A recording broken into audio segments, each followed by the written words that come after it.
Rachel Zegler claps back after Snow White flops at the box office. It's safe to say that her reaction will leave you speechless. Imagine spending months filming a Disney remake, only to walk into a theater on opening weekend and there's barely anyone there. That's exactly what happened to Rachel Zegler. The much-hyped Snow White reboot didn't just flop, it completely disappeared from theaters like it never existed. But instead of going silent, Rachel clapped back, and not in the way anyone expected. Her response?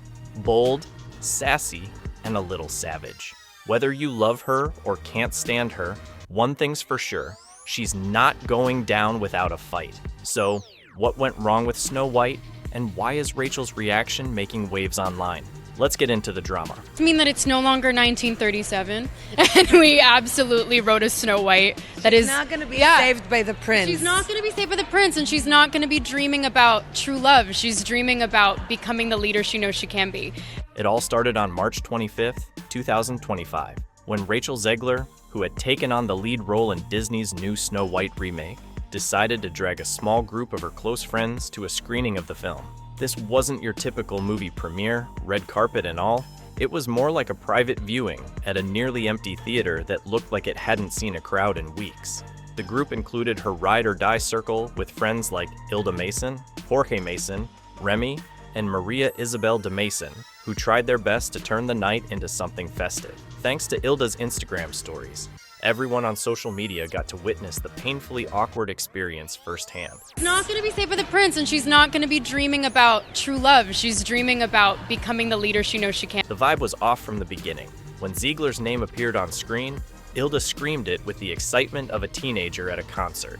But the response was, well, underwhelming. It sounds like you're one of the only ones there, just like Rachel Zegler, as it turns out, and we part with this video of Rachel Zegler alone in a theater watching herself.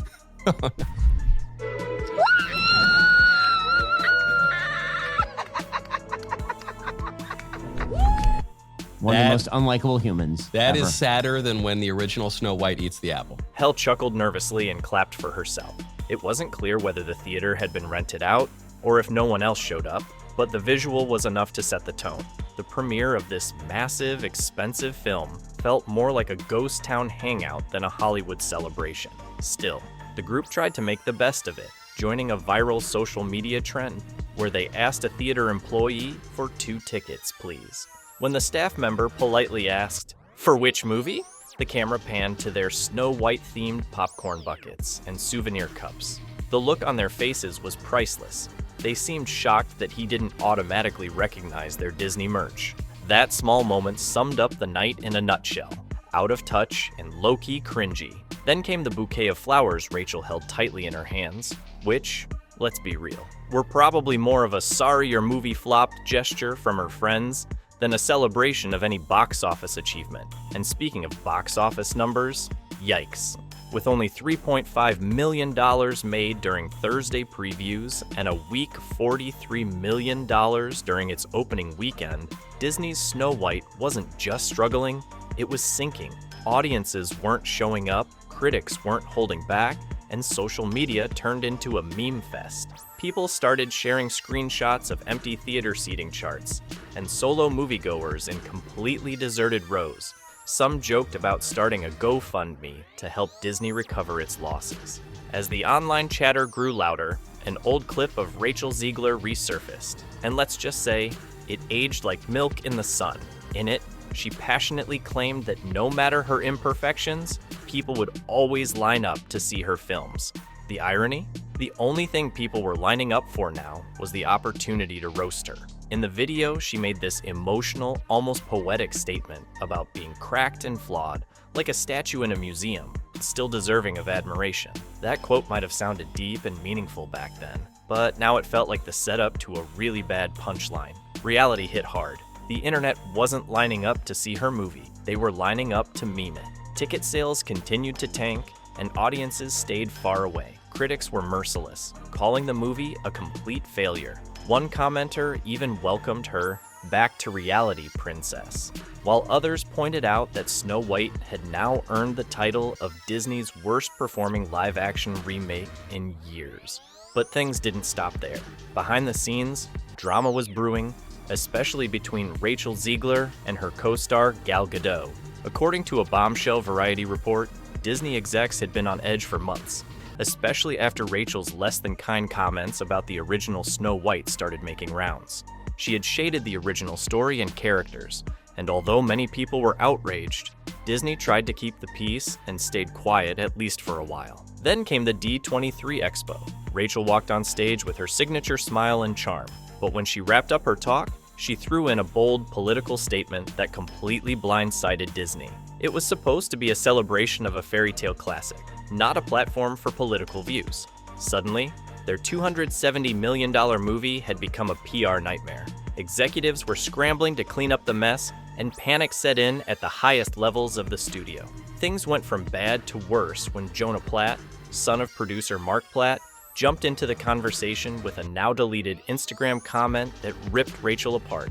Jonah made it very clear that Rachel's behavior was a problem. He spilled the tea that his dad had actually flown out personally just to talk to her about her public statements and political opinions, urging her to tone it down before things got worse.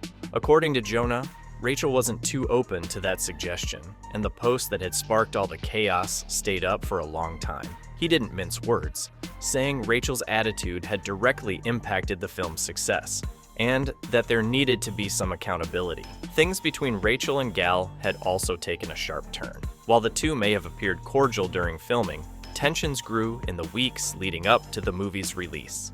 The two presented an award together at the 2025 Oscars, but fans noticed the awkwardness right away. Not long after, Rachel made what many considered a shady Instagram comment, calling Gal a professional pageant queen. While it may have seemed harmless on the surface, people quickly picked up on the passive-aggressive tone. Even insiders at Disney admitted it came off as dismissive and added fuel to an already growing fire. To make things even messier, the two actresses found themselves on opposite sides of a very sensitive political issue. Rachel had posted about Palestine, while Gal, being from Israel and having served in the Israeli military, ended up being caught in the middle of massive backlash. Because of Rachel's posts, Gal reportedly became the target of threats, and things got so serious that Disney had to pay for extra security to protect her and her family. Insiders said Rachel didn't seem to fully understand how her actions were affecting not just the movie, but also the safety and well-being of her co-stars. At this point, Snow White wasn't just a cinematic flop, it was a giant storm of controversy, bad press, and behind-the-scenes chaos. The film was already bleeding money from expensive reshoots, and Rachel's public statements weren't helping. Then came the final blow. After the presidential election, Rachel posted on Instagram saying, "May Trump's supporters never know peace." That one sentence sent Disney executives into full meltdown mode. The movie was already struggling to find an audience, and now she had managed to alienate half the country. By this point, it was clear that the Snow White remake wasn't just a movie, it was a full-blown PR disaster. With the casting criticism, storyline changes, and digital replacements for beloved characters, Disney was facing pushback from almost every angle. So, when the time came for the movie's release, the studio decided to play it safe. Instead of a huge red carpet premiere with all the glitz and glamour you'd expect from a big-budget Disney movie, they went quiet. The US premiere was turned into a daytime, low-key event. The usual Hollywood buzz was missing. Even the European premiere, which could have been a grand event in London's famous Leicester Square, was instead held in a remote castle in northern Spain. It felt like Disney was trying to hide the film instead of celebrate it. That in itself sent a message, one that hinted they might not be too confident in the movie's success.